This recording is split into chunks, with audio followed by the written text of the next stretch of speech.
Joining me now is Lorenzo Babini, who is actually in Italy, lived a few years in Hawaii, but is now living once again back in Italy. One of the things that we know about the coronavirus is not only impacting people here in the United States, but all over the world. We all are living through this. And here in America, we tend to be a few weeks behind what is happening in Europe. So we thought we'd catch up with Lorenzo to hear firsthand some of the things that they're experiencing and what we might be able to expect. Lorenzo, thank you so much for joining us here today.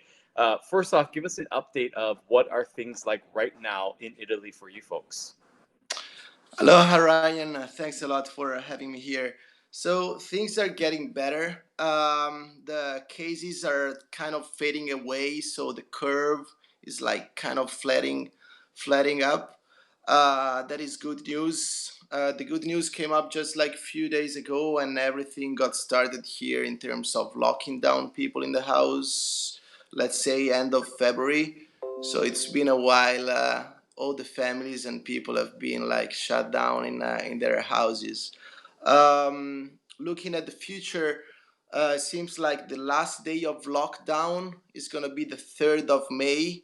So on the 4th of May, the second phase should be kicking in. That means people will start going out of their houses gradually once again. So, for example, in bars, you'll be able to go, but upon booking and just like in few crowds, so you won't be able just like to go in mass. Shops will be opening gradually. Obviously, not everyone can jump in the shop, but there is gonna be like gradual acceptance of people coming in. It's going to be electronics, it's going to be like clothing shops. And then from the second half of May, small professional firms and other business will start running again full steam.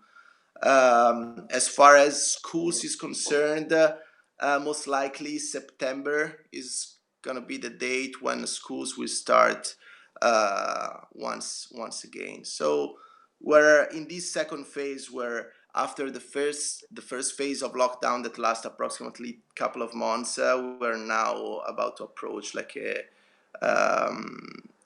new better phase of this coronavirus experience. Yeah. So, what are they saying in terms of how they're going to regulate that from spreading? I mean, so right now everybody's supposed to be on lockdown, but then they're going to start allowing people out after that in these small groups in different ways, as you said, through reservations and things like that. But how do you think they're going to be able to make sure that this doesn't happen again? Is there more testing available? Is there something that's going to uh, signify that you've had it or you haven't had it if you've been exposed? Like, have they explained anything like that? They've not been yet like super precise Mhm. about it, but what's going on in Europe, for example, in Germany, they're doing a lot of tests. So even random tests, so to have a perception of how the the the virus is distributed across the people and have an understanding. So based on this test, of which people should start going out once again.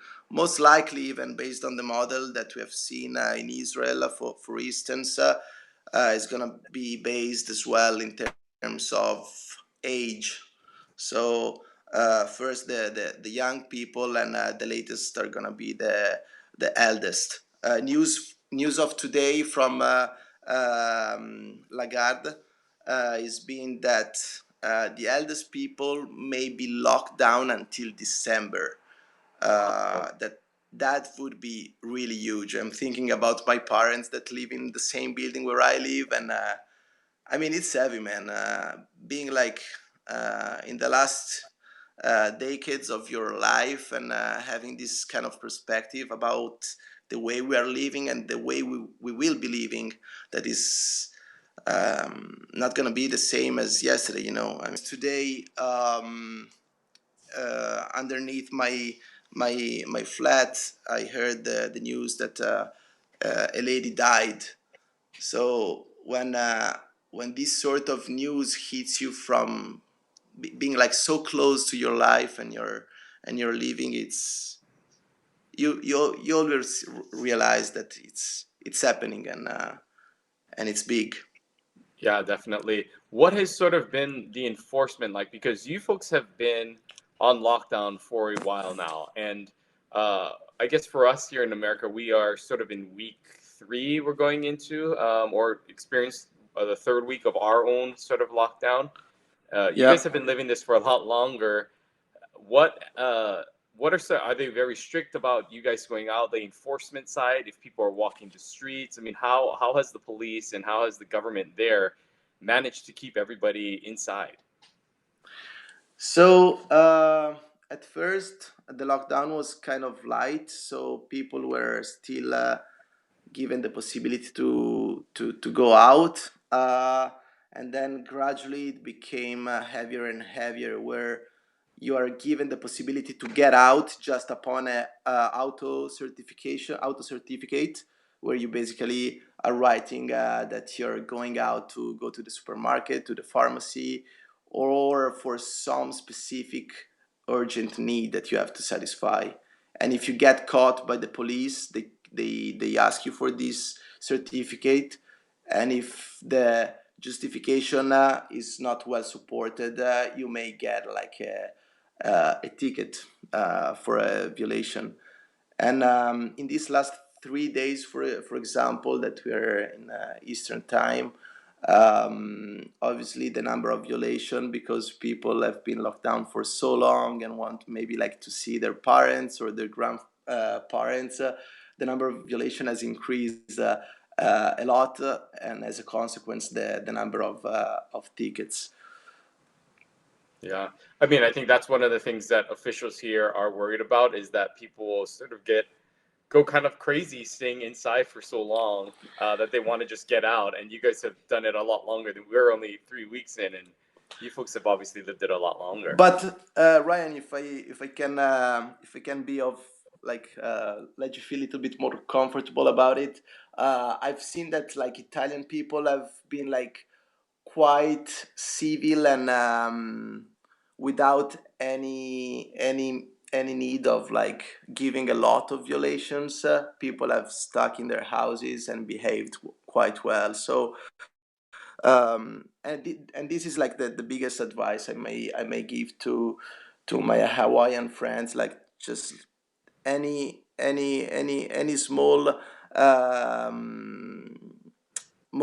mistake may have like a huge impact. If you start like meeting up with a friend, and then this friend maybe is doesn't have any symptoms and goes back to his family and start catching up with them, and they get them infected, is like a chain that never stop, as we've seen in the exponential increment of the epidemic curve. So stay home, just like keep the social distancing and respect the rules. That's the best advice I could give you based on our experience here in Italy and in Europe. Well, Lorenzo, thank you very much for taking the time to speak with us and share your thoughts and just your experiences of what's happening over there in Italy. We wish you all the best, but thank you again for joining us. Yeah, mahalo, Ryan. It's been a pleasure. Thank you.